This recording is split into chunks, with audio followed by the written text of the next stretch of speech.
All right, welcome to TR Live. This is episode 3.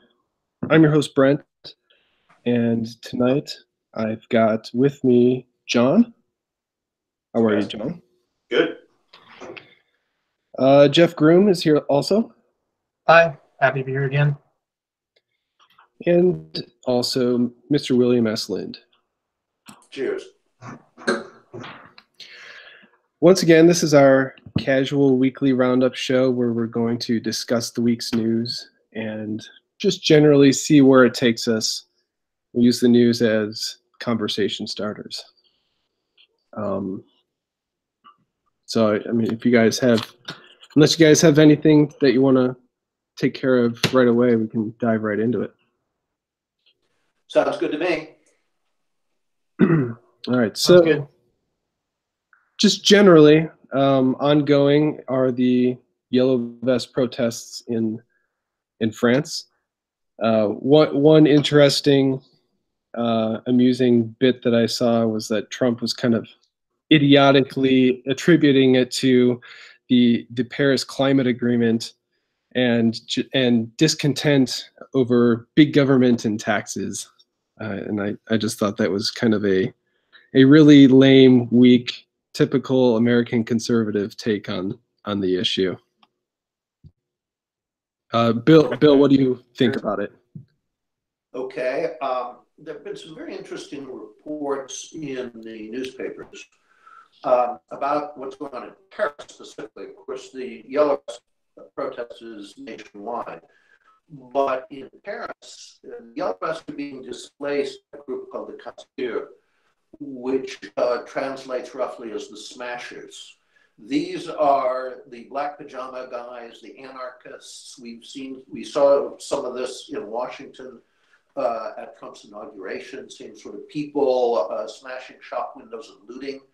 I think this is very different from the Yellow Vest. In fact, the papers reported that a lot of the Yellow Vest protesters were appalled at this and disassociated themselves from it, and even were helping to counter the smashing of shop windows and things like that, actually helping the police. So I'm afraid people are lumping these two together, and they're two very different things. The Yellow Vest protesters are thoroughly respectable people. These are, again, middle-class people who are caught in a situation similar to our own middle class in the heartland in this country, where their living standard is just steadily dropping. A generation ago, they could maintain a middle-class standard of living on one income. Now it takes two plus endless borrowing. And the Yellow Vest are people who are raising some very real issues that need to be addressed. The Casseurs, frankly, should get the traditional whiff of grape. Yeah, it's pretty obvious that they're just counter protesters, that they saw what they attributed to a right-wing uprising, and they're trying to meet it with their own kind of protest.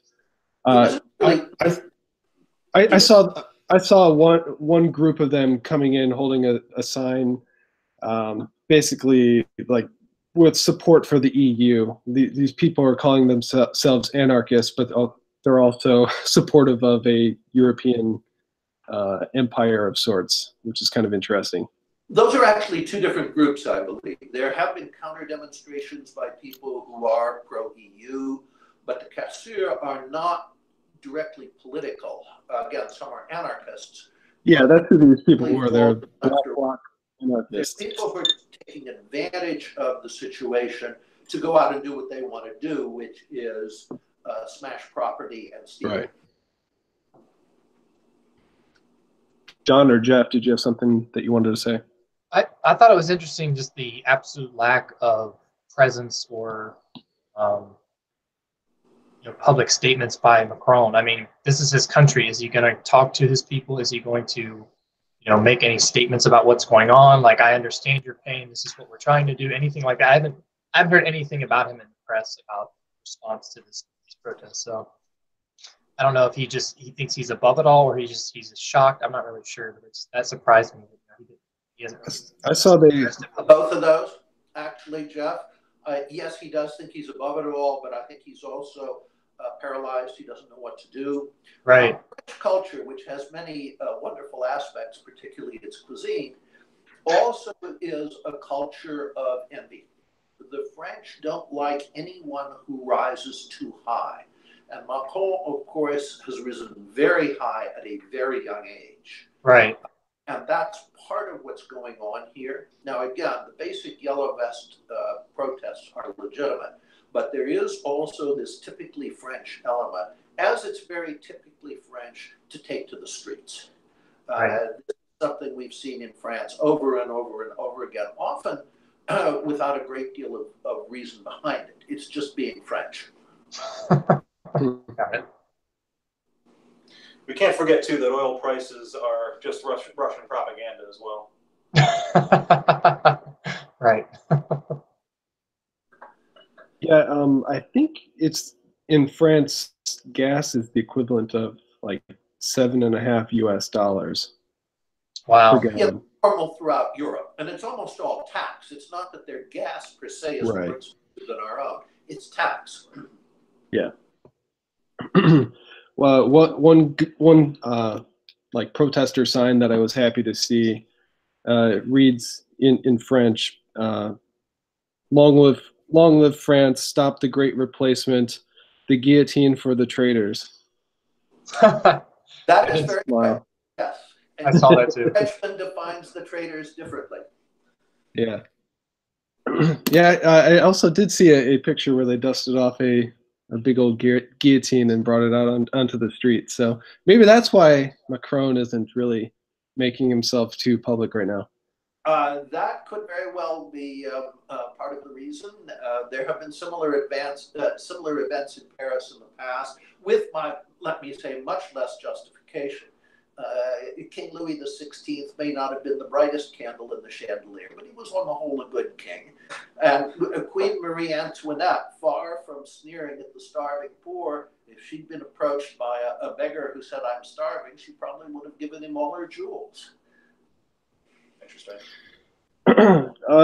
There are some pretty serious motives behind the Yellow Vests, I guess, and it isn't just about taxes. Like some of the stated demands are, they want the government to step down. They want a military government, and then there's some that want to reinstate the monarchy. Well, that certainly would be entirely desirable. Anytime we can replace a republic with a form of government proclaimed and supported by God, it is something that we should do.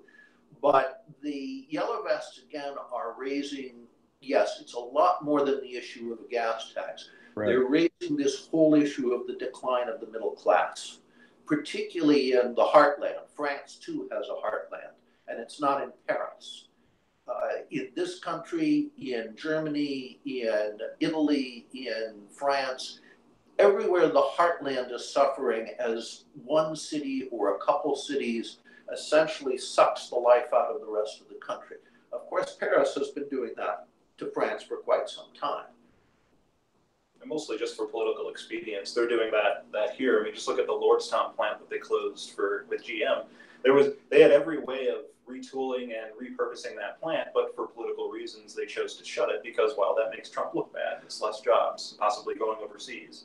But it's also very cynical negotiating tactic on the part of GM management, because they're going into negotiations with the union, so they're going to start by shutting down 5 plants without thinking about what that does to 14,000 middle-class Americans right before Christmas, Americans and Canadians. Yep. So this is the kind of thing the Yellow Vests are about. They're saying the people at the top simply don't care about us or what happens to us.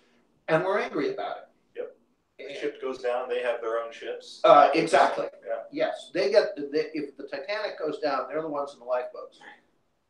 So do you think that a lot of this could be a potential catalyst for like a global revolt against the elite? It is part of an already ongoing globalist revolt against the elite. We've been seeing this politically in Europe and here. That's why we have a genuinely conservative government now in Italy and a number of other European countries. That's why we have President. Yep. Yes, Hungary's been a real leader. Yep. President Trump. this is gathering steam, and it's got yet a long way to run. Do you think that possibly not electing Hillary, or electing Hillary, would have possibly opened our eyes to this maybe sooner? No, I don't think so. I think it would have caused the political temperature in the country to rise, but it would also have delegitimized the state even more in the eyes of, again, the neglected heartland. Right. As she, of course, would have been represented only the coastal elites. Even the campaign, even though the Clintons come straight out of the trailer camp. The fact that Trump was elected told the heartland there is still hope through the political system, and ideally we want to be able to bring about this revolution that's certainly needed through the political system. Nobody wants civil war. Do you think it's possible through the political system, and I apologize for going on this, but do you think it's possible through the political system, seeing what Trump has gone against? Do you think, I mean, is it really possible for him to do, well, it hasn't been possible for him to really do anything now. Has he done the greatest job of nominating the correct people and putting them in the correct places? I mean, you yourself have mentioned, John Kelly was a terrible decision, and then now who is? No, I didn't say John Kelly was a terrible. Excuse me. Who was the? John Kelly's an old friend of mine. John Kelly was a very good decision. Oh, who's the guy that they were nominating now that you were talking about to replace him? Well, no, even that replacement, I simply don't know anything about him. The really terrible choice was the national security director, whose name won't pop into my head at the moment. Okay. But anyway, right. Even still, a lot of those choices were made for him, as opposed to getting, he got in power, he got into the presidency, and he had to kind of play the game to a certain extent. To a certain extent, but also he didn't know where to turn for people. He could have turned, for example, to the people who write for the American Conservative magazine, who are conservative, but for the most part, non-establishment. That would have been a fertile recruiting ground. Instead, he allowed the Republican establishment pretty much to staff his administration, and that, yes, of course, that has made it very difficult for him because he has so much opposition, literally within his own White House, right, within his cabinet, and so on, to the anti-establishment positions he was elected on. Sure. And of course, he's had to deal with an establishment Republican Party in Congress. But again, the fact that Trump could be elected shows us that there can be redress through the political system. What the French, I think, are saying is they're not, the Yellow Vests are saying is we don't see the possibility of that, so we're taking to the streets. Right. Although the French take to the streets, again, a lot sooner than Americans would. Right. What do you think would be the prerequisites to have an equivalence uprising here? Well, I think the likely course of events is we are going to find ourselves in a worldwide debt crisis. And if you take the current social tensions and cultural tensions in this country, the division between the heartland and the coastal elites, at a time when the economy is booming, and then you add a depression, then you're going to see, I'm afraid, some actions that may go beyond politics. That, again, is not desirable. The first desire of conservatives always is for order. The first conservative principle is safety of persons and property, public order. That's what the state arose to provide. Americans are not like Frenchmen in their likelihood of taking to the streets. That isn't our heritage. But I think you could see increasing levels of political violence. I think you could see perhaps some secessionist movements, which might not be entirely bad, providing they do maintain states. Again, statelessness, if you think about statelessness, look at what we see in Syria and Iraq and Libya. We don't want that here. Right. Yeah. I had one question for Bill, I guess, it's kind of on the same vein, but you look at the French Revolution, it was a radical revolution. Like, it overthrew the existing order. And the only thing that really kept it from going to the point of like destroying the church and like completely destroying like the social order that their country was founded on was, like the end of the Reign of Terror when Robespierre was, guillotined, he was dead, and then it went its way. And like in Russia, that was a radical revolution. It overthrew, the established order and established communism. Whereas the American Revolution wasn't a radical revolution. I don't know if you call it a moderate revolution, but we didn't cast away the rule of law. We didn't cast away these other things. But, in these, Bill, what's your take on when you see these, this resentment to what's going on? Do you see this as a radical adjustment to what's going on, or do you see it as a more moderate revolution where they want things to be? I see it as more moderate. It's like we want things to be the way they were instead of we want something different in the future. Like you're changing us in ways that we don't want to be changed. Like that's the way I read it. But revolutions have a tendency to overshoot, their established goals, if you call them that. Because, the Russians said, oh, we just want to get rights for workers. And lo and behold, 60 million people are dead. So what's your take? I think it's more moderate, which makes me, more hopeful that things won't have to be as violent as they might be. But what's your take on that, Bill? Well, out of the French Revolution in fairly recent times came the Brinton thesis, named for the historian Crane Brinton. And I think it's generally valid. And what the Brinton thesis says, and again, this is based on what happened in the French Revolution, right, is that revolution is a series of coups d'etats leading ever more to the extreme until you get the coup d'etat of Thermidor in the French Revolution that right, brings things back to the center. Right. And I think certainly the Yellow Vests are not looking for a social revolution, which is what happened in France in the revolutions, what happened with Bolshevism in Russia. Right. They are indeed looking back and saying, we just want the kind of middle-class life we can remember. You have to consider that the traditional way of life in France is probably the loveliest on all of earth. You have wonderful food. 35-hour work week. For a midday dinner after which you don't do a great deal. People remember we had a wonderful way of life. And suddenly globalism is making everything a grind. Everything is how cheap can things be done because we're competing with China and India and so on. How much more work can we squeeze out of people at how little pay? That was not what life in France was like. It was not what life in America was like in the 50s and early 60s. So these are very different, I think, from the French Revolution, very different from Bolshevism in terms of their objectives. But the Brinton thesis could nonetheless play out here. And that's going to be an interesting thing to watch. Got it. From the American perspective of the Yellow Vests, what I'm seeing are young people that voted for Trump. Either it was their first election that they could vote in, or they were formerly college liberals that were convinced by him and just the way that he treated his enemies, and were just kind of caught up in the movement that elected Trump. I'm seeing these young right-wing guys and girls that see some actual action on the street by either normal people or ideologically right-wing people in France. And we've got Trump, who is kind of impotent now. He is not really doing anything.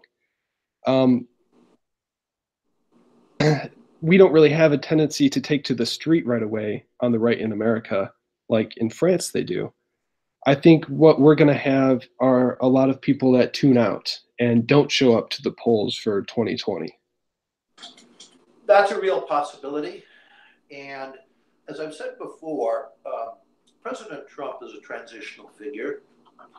What he showed is that an anti-establishment platform coming from the conservative side can win. What I think will happen is you'll see a similar platform, a similar agenda, coupled to a person who is better at getting things to happen. We have to remember that just as President Trump's strength is that he's not a member of the establishment, that's also a weakness in terms of knowing how to get things to happen. And so I think someone will come along after him who will couple his agenda with knowledge of how Washington works, how the establishment works, how you get things through even a hostile Congress. And there have been presidents who have been very good at getting things through hostile Congresses. And at that point, we will see the substance that perhaps has not been there to the degree we were hopeful for, under President Trump. This kind of brings me to my next news point that I wanted to talk about. On Friday, Trump tweeted that he was urging Mitch McConnell to ask for a vote on criminal justice reform. He was claiming it's extremely popular and there's strong bipartisan support. Meanwhile, the wall isn't being the wall isn't even on the table. But one interesting fact is that his new AG nominee, William Barr, he also worked for H.W. Bush. He helped use the DOD to build a steel fence on the border. So why is Trump just not acting on things that he promised his base?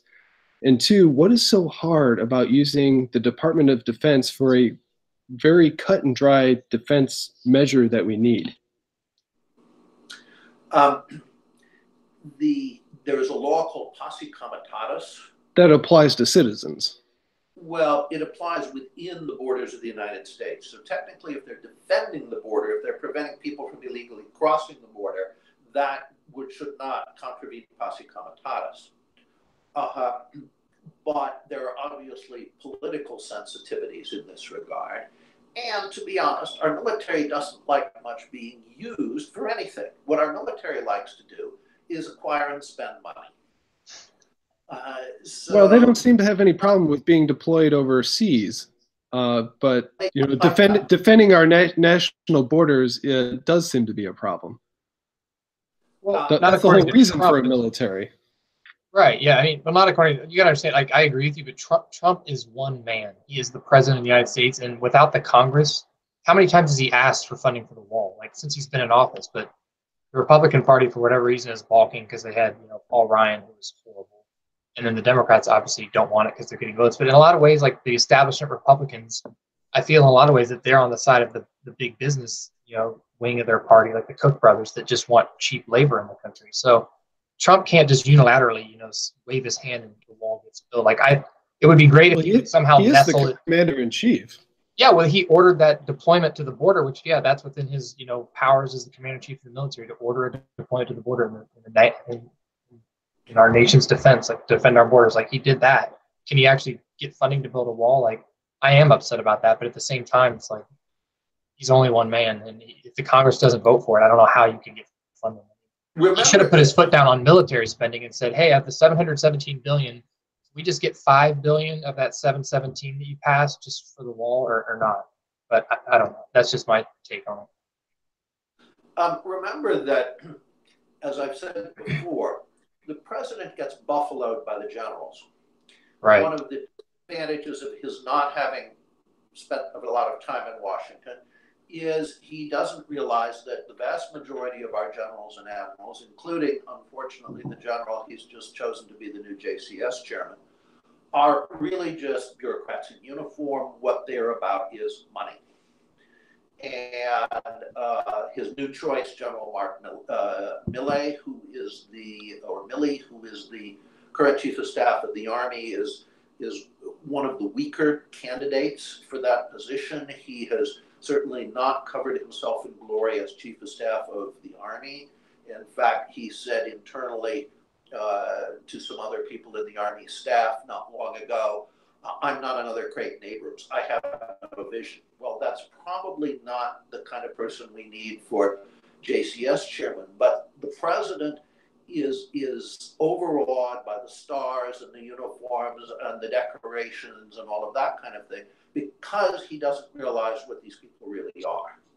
And so he did, in the case of the border, overrule the generals and his Secretary of Defense, who was another general, and said, "No, I want the troops sent to the border." But he's very reluctant to do that. He is clearly uncomfortable overruling the recommendations he gets from the brass. Right. I agree. Yeah, he's very sensitive to criticism, and the media, which obviously is hostile, rips him to shreds every time he goes against the recommendations of either the intelligence services or the military. Yeah, I think I think a lot, well, especially in the media, they underestimate how much Trump, I think, really has against him. Now, do I think he's the right temperament for the president? Probably not. I mean, I think we all can agree that he should do a little less tweeting and a little more Governing. But at the same time, when he has someone in Robert Mueller investigating who is friends with Comey, who is the recently departed FBI director, we definitely have a situation that's greater than just regular everyday politics. And I guess that's where it comes in the argument with the Yellow Jackets. To what extent does this have to get before people are like, hey, we're tired of this rigged system, we're tired of the game? I guess, it comes to that. What do you, in your opinion, what would it take for us to do something like they've done with the Yellow Jackets and actually openly protest? We need something to be for, I think. Yeah, I don't anticipate that in this country because it's not our tradition. If you look back historically, we haven't taken to the streets about very much. I mean, you really have to go back to things like the New York draft riots during the Civil Wars to see ordinary people as opposed to far left demonstrators taking to the streets. Right. So I think you will get social disintegration, again, if you marry our current social and cultural divides with the Depression. But I wouldn't expect it to play out exactly the way it has in France because our culture is different. I'm afraid it could play out in ways that could be even more violent. That's what certainly I don't want. It's possible. But I think that again, with the president, his instincts are good, but he's loath to trust his instincts when everybody around him keeps telling him, oh, it's going to be a disaster if you don't listen to us. Actually, it's been more often a disaster when he has listened to them. Right. But he feels that pressure and he's not confident against it because he's in an environment he's not familiar with. Can you imagine, by the way, either FDR or Lyndon Johnson tolerating the kind of fishing expedition that Mueller's been undertaking, which seems to have looked at everything but Russia? Well, that was before the CIA existed, right? Well, we had the CIA. Well, it was still controlled by the president. Well, Lyndon Johnson, I can assure you, controlled all of his. Yeah. And the CIA wasn't there for FDR, but he controlled all of his too. And they would have canned the guy a long time ago. Trump, in effect, has a mole in his operation who is looking at everything. It's just an endless fishing, it's an endless fishing expedition. And no other president would have tolerated that, no strong president. And frankly, Trump a long time ago should have said, I'm firing the special prosecutor and ending that operation, and anyone who is indicted for supporting me, I will immediately pardon. And you would put an end to all of this right at the beginning. And that's what FDR would have done, and that's what Lyndon Johnson would have done. And the media would have been like, see, Russian collusion, he's admitting it. And the average voter could have cared less. Yeah, for better or worse. Yeah, it's gone on so long that obviously there's no Russian collusion, but now people are vulnerable to process crimes. Exactly. That's what they're going to hang it on. We've created an environment in both business and politics where there are so many laws, rules, regulations, court precedents, etc., that you can't breathe or move without breaking one of them, and probably breaking many of them. Right. So every public figure is constantly vulnerable to this kind of prosecution on process issues. We probably now have a law or a regulation somewhere that says that you can be brought to court if you carry your handkerchief in your right pocket instead of your left. Right. I mean, it's reaching the point where you're everybody is Gulliver and Lilliput. You can't move without contravening some rule or law or regulation. So everybody's vulnerable to prosecution all the time. I remember reading several years ago when I was into a lot of libertarian material. There was one thing that I always went back to where they said that basically every day, every person in the United States commits, I forget however many, but several felonies every day. Just because there's so many regulations. You can't avoid doing it. And so they can get anyone that they can get this kind of fishing license to just investigate and investigate and investigate and investigate. they could do it to an 85-year-old grandmother in Punxsutawney, and she's guilty of something. We all are, and of course that's part of the design. This is part of Brave New World. And you've got sort of surveillance in every single device. Yeah. Sorry, Bill. Yeah. It's not to pick up all of it. That's going to pick up all of it this hour, but after that, unless it runs on Steam, it's not going to pick up me. I just wanted to touch briefly on the James Fields trial. The verdict was read. Was it Friday or Saturday? Where he was found guilty of first-degree murder as a result of the car crash in Charlottesville in August of 2017. And the Charlottesville rally, I'm sure pretty much everybody's familiar, but basically it was a protest that was organized to protest the removal of the Confederate statue from Charlottesville, Virginia. A lot of violence ensued, all started by the left wing. There's lots of reason to believe that James Fields was he was on his way out of town. He was spooked by left-wing protesters, and unfortunately he crashed into a group of them, and a person died. So he's become essentially a political prisoner, found guilty of murder, which, I mean, it's pretty obvious that it wasn't an intentional crime. It's of course unfortunate that it happened, but this kid's probably going to spend the rest of his life in jail if he doesn't get a death penalty from a federal hate crime. Well, first of all, the whole notion of hate crime should be abhorrent to us because it is giving people additional punishment for political thought. Yeah. If a person commits a crime, if they commit an assault, if they commit a murder, I don't care what the motivation is, they of course should be prosecuted and punished for the crime.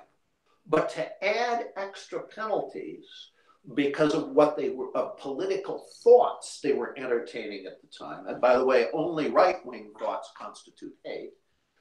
The definition of hate in the cultural Marxist lexicon is any defiance of cultural Marxism.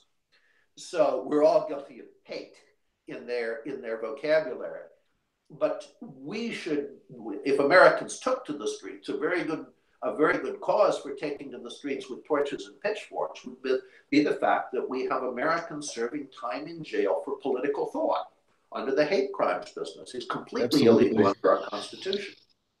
As far as the particular incident, from what I've seen, first of all, at the time of the riot, even the New York Times reported that the violence was started by the left. That's been true out in several instances in Portland, Oregon as well. The right is coming prepared for battle because they know they're going to be attacked. They're going to defend themselves, of course. But it's the left that is starting the violence. Also, the police were told to stand down. The Virginia State Police, normally in a case like this, are simply asked to handle it, and they have extensive protocols for doing this. There would not have been any rioting. There would not have been any violence if the Virginia State Police had been in charge of this from the beginning. They were told, no, you can't. We're not putting you in charge. The local police are in charge, and they were told to stand down by the local politicians, who, of course, are also on the left. Correct. So the circumstances surrounding the specific incident are ones that should have played a role in the trial. Beyond that, it's very difficult to think that the conviction for murder as opposed to manslaughter does not have a political element. Yeah. And the driver was himself apparently distraught that he had hit people. He was extremely upset. It's not what he seemed at the time wanted to do. He seems to have panicked. possibly because his car was being attacked by left-wing demonstrators. And this logically would have led to a verdict of manslaughter. So it's hard not to think that this verdict is at least in part political. Yeah, I don't have a whole lot else to say about it. I just think it's worth mentioning.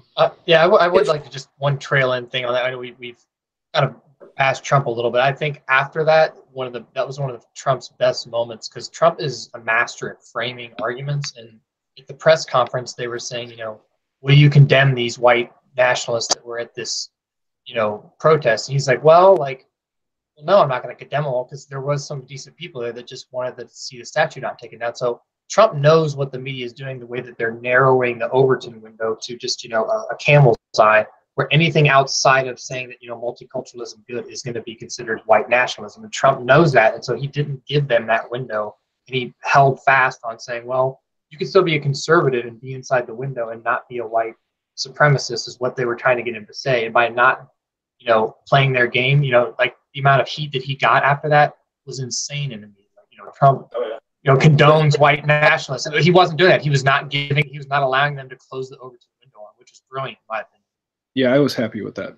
Yeah. Yes, and this is again a case of Trump following his instincts, which are usually good. Of course, he's correct. This crusade against the Confederacy, against all the Southerners, including a good number of blacks who fought for the Confederacy, and the far larger number of blacks who kept the Southern economy working while the whites were off fighting. The assault on history should automatically disturb and concern us. Right. This is the sort of thing we've seen in the Soviet Union and other places, where suddenly history gets rewritten and people get airbrushed out of pictures and the statues all come down and so on. History is history. And to try to rewrite it, to try to, in effect, forbid certain people from valuing and honoring their ancestors and their culture, this is totalitarian. It's the same kind of totalitarianism that we see on too many university campuses.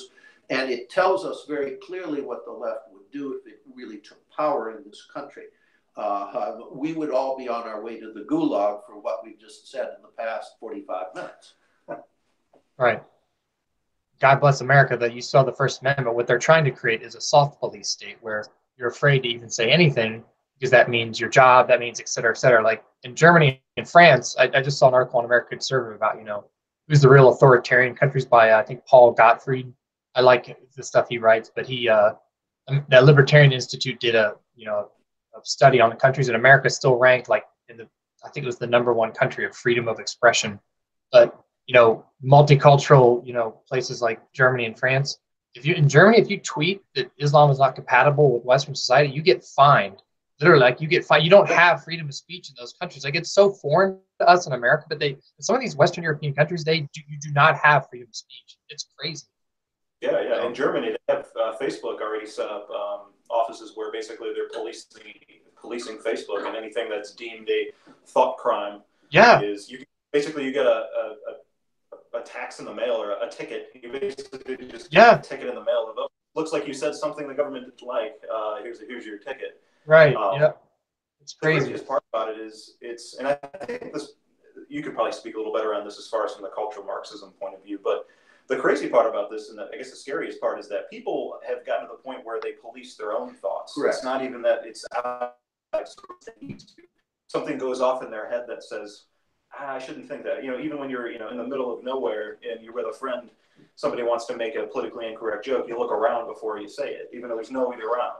In our own minds, we've conditioned ourselves to have something go off to say, maybe that's not right, or maybe I shouldn't say that. And that's a scary thing. The most effective censorship always is self-censorship. And so what the cultural Marxists have done very successfully is get people to self-censor. But they would like very much, as they have done in some European countries, to then be able to back that with the power of the state, that if you don't censor yourself, you're in trouble with the law. Right. All right. I'm all out of news points. Jeff, I know you had something that you wanted to talk about.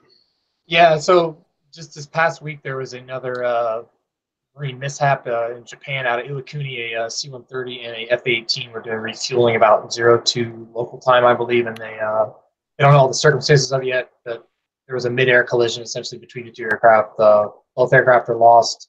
Still searching for the 5 crew in the plane from the C-130, and the Hornet, one of the guys that punched out was alive, and the other, I believe the pilot, was declared deceased. His name was already released.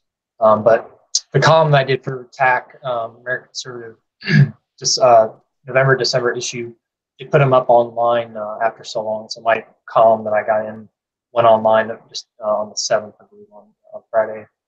And it talked a little bit about the hours that our pilots actually get to fly. And the analogy I make is kind of like, like a football team. You have to do reps and sets during the week in order to play under the Friday night lights.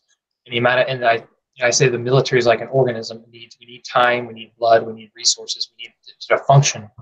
And when I start talking about like what the military actually spends our time doing and what is the priority, it's truly mind-boggling. I looked at some of the comments on my column, and some people are like, "This is what the military spends their time doing." Like I thought, if you're a pilot, you just don't fly your aircraft and lead your Marines. It's like, well, no, like nothing could be further from the truth. And so it's when, for instance, in the airlines, average airline pilots fly about 85 hours a month. In the military, you have to fly 100 hours in a year to be considered safe. And when I was in, there's myself one year, and then a lot of other guys too. You have to get waivers because you don't get 100 hours in a year because the planes are broken, doing other things with their time. So, I mean, the past 2 years have been deadly for all aviation, but especially marine aviation, for a lot of different reasons, but mainly because we don't spend our time doing what's right, and then our resources are spread too thin. So it's just another sad chapter in marine aviation that just happened this past week. Yeah, this is something I've been tracking a little bit. Right now, the U.S. is losing about 1 aircraft on average per month. Military aircraft, you're saying? Yeah, either because of training accident, training, like lack of training, or maintenance issues, or just old, like broken equipment. Right. We're losing like 1 airframe a month right now. Right. That's why I didn't know that. That's crazy. Well, then actually the mishap report just came out last week as well for the C-130 that crashed in Mississippi that killed like 17 Marines, I believe. It was a reservist squadron, and they faulted like Air Force depot level maintenance because there was a crack in the propeller, and the propeller actually detached from the engine, cut through the fuselage, and then the whole plane essentially came apart. But I mean, it's just 40-year-old airplanes that carry many tons of cargo everywhere they go. So there's a lot of stress. Right. Let me put this in a little perspective here. Talking about flight hours, when I worked with Colonel John Boyd, his view and the view of most people was that a fighter pilot requires about 40 hours a month of flight time to be competent. Yeah. We're lucky now to be getting 10. Right. And this traces directly to the fact that we keep buying more complicated, more expensive equipment, which requires more maintenance per flight hour, which means the cost per flight hour goes through the roof. Right. For example, the cost per flight hour for an A-10 is about $900. The cost per flight hour of an F-22 is, I think, around $23,000.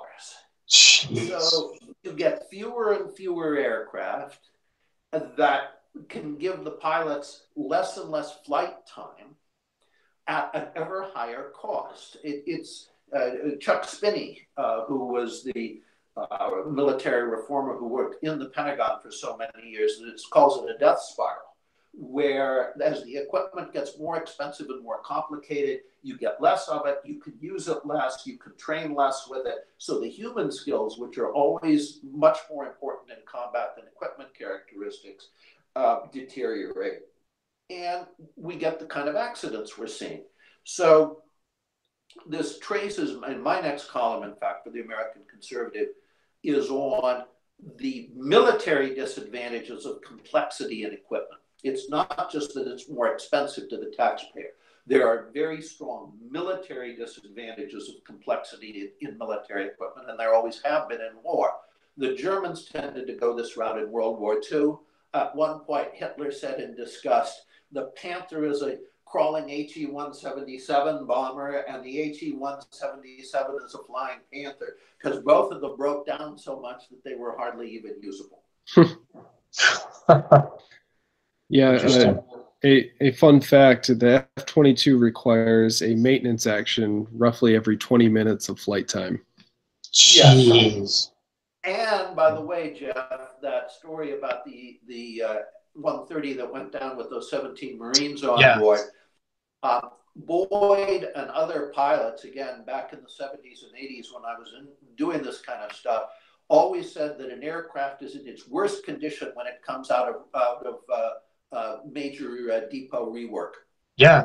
Yep. I mean, when I flew in the Marines for as a functional check pilot, you know, when a bird comes out of phase, meaning like it's been taken down all the way down to the frame and then built back up, those birds are pretty rough around the edges. You get into start for the first time and like you hit a starter and like nothing even happened. So it sometimes would take a week or more just to get the blades turning on a bird that had been in phase. And so you were very, very cautious trying to fly those birds for the first time before you got them dialed in. So and that obviously caught up with that C-130. But this is not.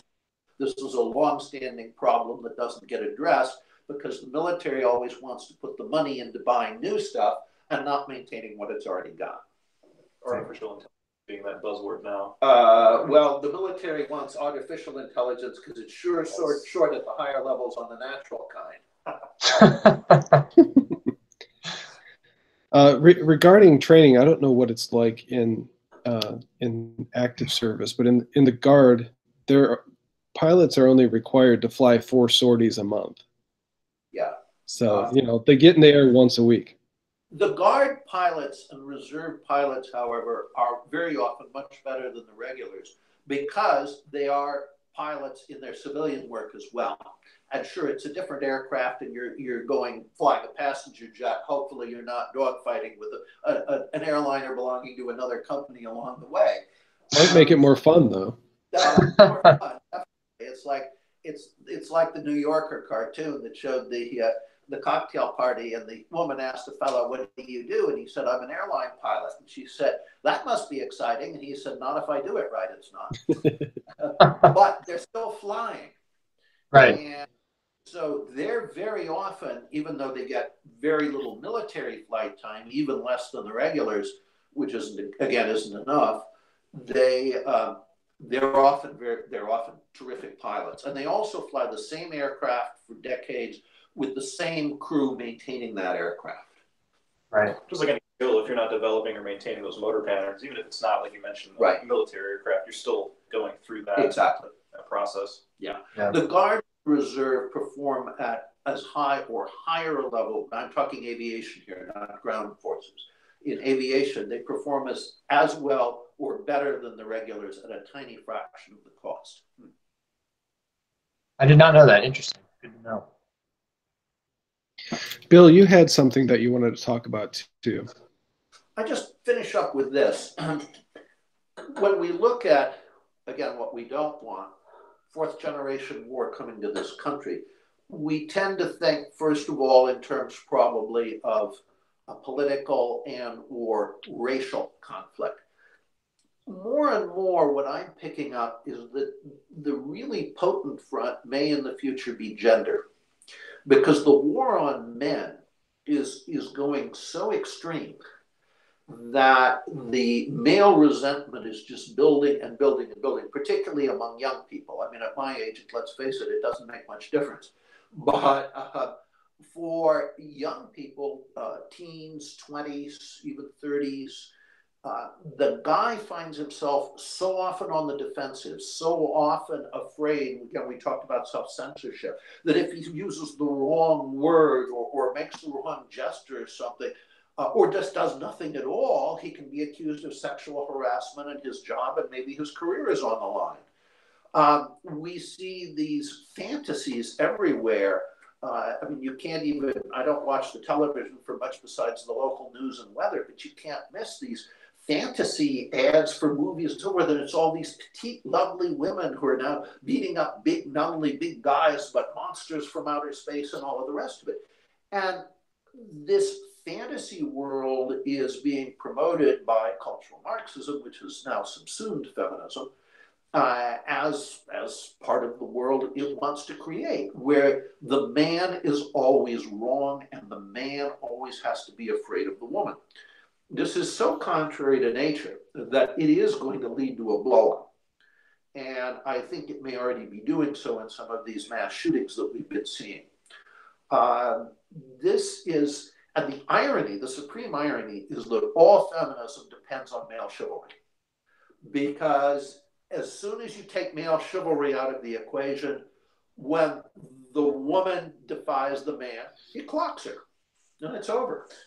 There's nothing she can do about it. There's a lot of football players doing that now. There are, but you know, all has to cease revolving on its axis. Right.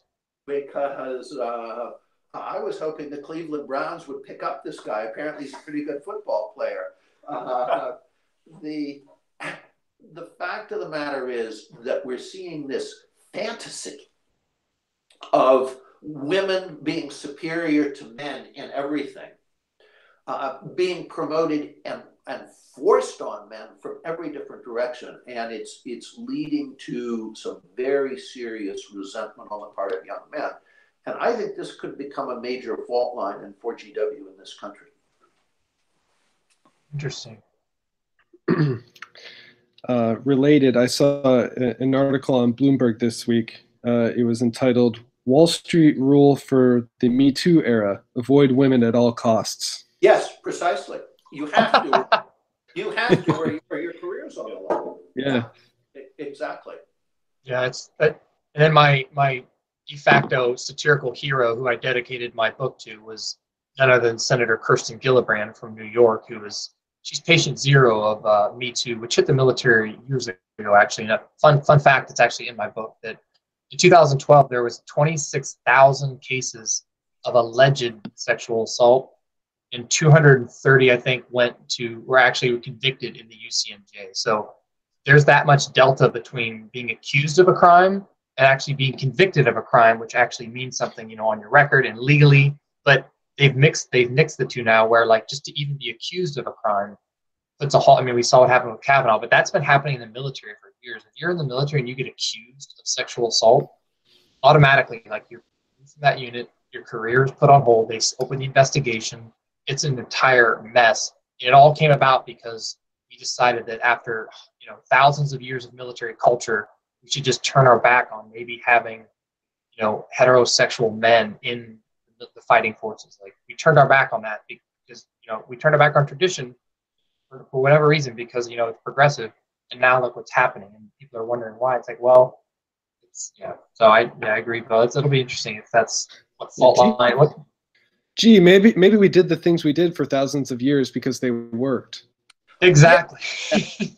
And we are now going from a military that can't win in the kind of war of today and the future, which is fourth generation war, to a military that won't fight.